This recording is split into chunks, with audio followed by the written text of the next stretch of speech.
So I've really listened to you help people fine-tune. Sometimes people will say, I'm happy 95% of the time, and you'll be like, not even close. I feel like as I do this work, I get more and more in touch with what I actually feel. Good. You know, I kind of can fool myself, and then I'll see what's happening, and I go, oh. Well, it's all right. Manifestations are wonderful. Yeah. Because there are two ways of knowing how you're doing with your gap. There are two ways of knowing how in sync you are with all that you've become and all that you want, or how out of sync you are. One is by the way you feel as it's happening, and the other is by what's turning to things, by what's manifesting. If unwanted things are manifesting, you've got your attention on those kinds of unwanted things.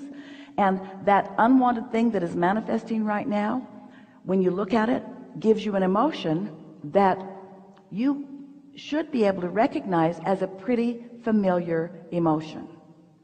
Yes. So when you look at something and you feel an emotion and you say, oh, this is a familiar emotion, then your logic tells you, and that holding myself consistently in that vibration is the reason that these thoughts turn to these things. Yes.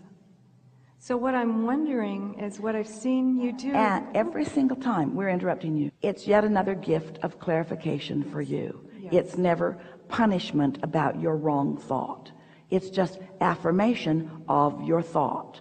No judgment about the rightness or the wrongness of the thought, just affirmation of what it is. And if you don't like how it's turning out, think different thoughts. Yes. But not easy to do, especially when you're standing in the middle of stuff. So you got to do it first thing in the morning before there's much momentum going. Okay. You want to meditate more and quiet your mind. You want to find the things that are easy to feel good about and focus on those more. You want to get out of problem-solving mode. Give it up. It's the way humans justify their existence, and it never works. So give it up. Cash in your problem-solving mode for your appreciation-looking mode. It will serve you much better. We'll listen to the details. Well, it's not so much details as what I've loved with some people is I've seen you kind of help tune them. It's like you take a subject and just sort of just gently, with so much care, just take them into a place so they can just feel what it is you're talking about. And I feel like I'm on a treasure hunt, and even the things that maybe are challenging, it's like, oh, okay, good. I see that I have some tuning to do, but I really love the way you do that with some people. Well, we're happy to do that, and we will do it with you if you want us to hear. But we want to say something that is really important to the unfolding of this conversation. It's something that we're talking about a lot recently, and it is about the difference between a condition that evokes an emotional response and a less active vibration over which you have more control. In other words, there's more momentum in things as they begin to manifest. Okay. So in the idea of turning thoughts to things, if you start earlier in the process, there is less resistance, less satisfaction too, but less resistance. You see what we're getting at? I do, yes. So sometimes, all the time, people would say, well, if that were different, I would feel a lot better. If that person were different, then I would feel a lot better. And we don't question that. We know. We agree that if you were looking at something different, Esther has a friend that says, if that person were just different, he'd be perfect. And so we understand that the condition is something that gets your attention. And so what conditional love is, need to modify those conditions so that when I look at them, I have a knee-jerk response that feels good to me. Unconditional love is, never mind the condition, let's back up from the condition and find the essence of it that has less momentum, that's easier for me to find alignment. Yes. So in the progress of vibration turning to thoughts, turning to rendezvous, turning to experiences, turning to things, in that process of evolution, in the evolution of becoming, over here where the emotion is, where the thoughts just start flowing and the emotion follows instantly. We want to call that an unconditioned, just for a little while, because there's no condition. It's just an idea, and it's just an emotion about an idea.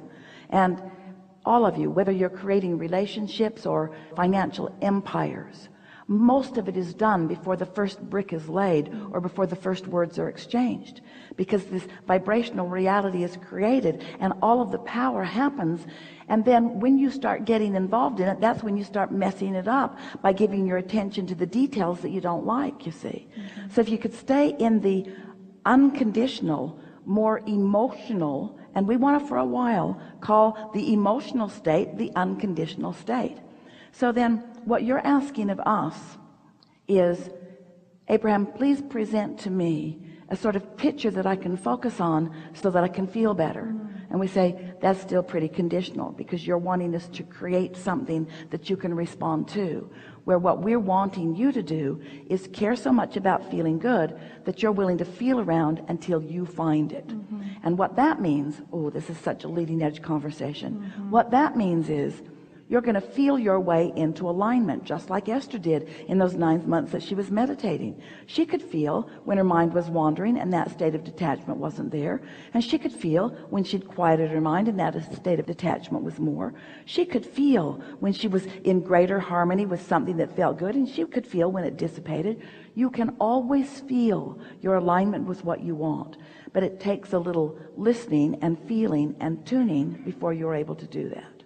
And so this is really the more effective approach, because what we see with so many of you is that you are trying so hard to cause yourself to feel good that you have become more controlling of conditions that you can't control, and therefore feeling less good rather than more good. It requires letting go and trusting, and that requires understanding this 3-step process. You have already asked, it's already in the vortex, and it is already a reality. If you could just accept that, it is a done deal. It is ready for you. It's done. You ask, source answered, it's there, and the law of attraction has assembled all cooperative components. It's done, it's there, it's done, it's there, it's done, it's there. So you don't have to keep trying to create conditions that allow it. All you have to do is chill out. Get into a place where you're in the receptive mode, where the idea will occur to you. It might be an idea of going there or going here. It might be an idea, you know that feeling when you say, oh, I just got the best idea. Esther has a friend who says, you know where that came from. You know where that came from. It came from your vortex. It's an idea that you received. You allowed yourself to be the receiver of it. And there is nothing in all of the universe more delicious than to be the receiver of the unfolding of your own creation that you've put there, because you've finished it. Pretty much, you finished it. You've lived enough life that you've put it there, and it is a reality. It's an unconditioned. It's an unconditioned. You got to start getting excited about the unconditioned. So if somebody said, what are you going to do today? Esther's begun to say, oh, it's mostly going to be a day of quiet contemplation. And they say, really? Because that's not what they see when they watch Esther. She's rarely still. She's hardly ever quiet. But she is contemplating. In other words, she wants to tune in, and she wants to follow her nose. She wants to, interesting. She wants to follow that feeling. So when an idea comes, I think I'll call this person. I think I'll text this person. I think I'll go here. I think I'll do this. Those feelings and thoughts that come are guidance, because this is always for sure. Your inner being knows where you stand in relationship with everything you want, and knows the path of least resistance. Let's say that clear. And knows which way to get you there faster, giving the resistance that you hold. Let's say it clear. Knows which is the most logical thing you'll be able to hook into given your level of resistance on this topic or this topic. Don't you like that? Not saying, oh, we're going to wait for you to clean it up. We're not going to waste our time with you until you just clear the path and go directly there. No, constant information which you are translating through your lens that's clear or clouded. And as you begin to trust this and you start noticing, oh, had that impulse and boy was that wonderful, Even though it didn't lead me directly to what I thought I wanted, I sure had a nice conversation. I sure picked up a good piece of information. It sure was part of the unfolding. And isn't that what life must be? Constant unfolding? You think you would like to just close your eyes and teleport from one place to another. You do. We hear Esther every now and again. Just take me there. Don't make me drive. Don't make me pack. Again. Don't make me drag my bag to the airport. Don't make me drag it across the street. Don't make me go through security. And we say, don't you just love getting in your car and going? Don't you just love the wheels on your suitcase? Don't you just love the beautiful airports that have been created? Don't you just love interfacing with this one and this one and this one? In other words, you really do not want to just teleport yourself. You don't want to go to your final destination. You don't. You want the experience of flow.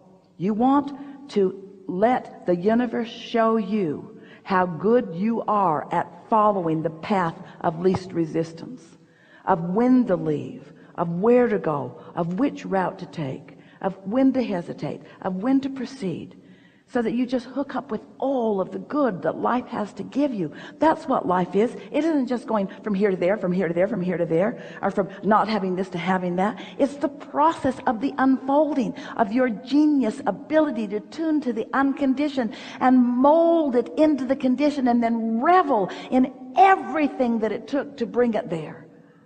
Oh, that's when you really begin to appreciate what is manifested in your experience. It's the deliciousness of having been there every step of the way, and recognizing the genius and the love and the caring and the benevolence of Source, and the precision of your allowing and reception. That's what creation is. Not proving anything to anybody, just living happily ever after, every step of the way, and savoring every bit of it. Helpful? Oh, yeah. Yeah. So real quick, so the dreams that I have are already there, right? They are, because there is often, not always, but less resistance. While you are slumbering, you are certainly less resistance. And so you're in a better receptive mode in your dream state to what's active.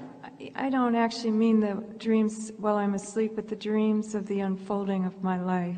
Well, that's what we're talking about, your vortex. Right. That's what your vortex is. Yeah. Those aren't dreams, those are realities. Oh, yeah. They're realities that haven't manifested yet, but you've got to make them realities enough that they ring your bells. Yeah. And if they're not ringing your bells, then don't focus on them. Yeah. Because sometimes I feel that, I don't want to talk about this too much, but just somewhere along the way, it's like, well, that can't happen, so don't dream it. And so what I'm wanting is just to open up. Well, everything that we said to you is about that. In other words, it doesn't matter what you've been doing. You know something more now than you've ever known before. Yes. You are different now as a result of this conversation that we've been having for 1 hour. Yes. You are different right now. You have a different vibrational frequency. Your point of attraction is different. You're different under the universe. Your path of least resistance has become less resistance. Mm-hmm. Your path of more allowing has become more allowing. You are in a more receptive mode right now than you've ever been. Don't go back and regurgitate those old statements about things that don't apply right now. Yeah. This is a good time for a segment of refreshment.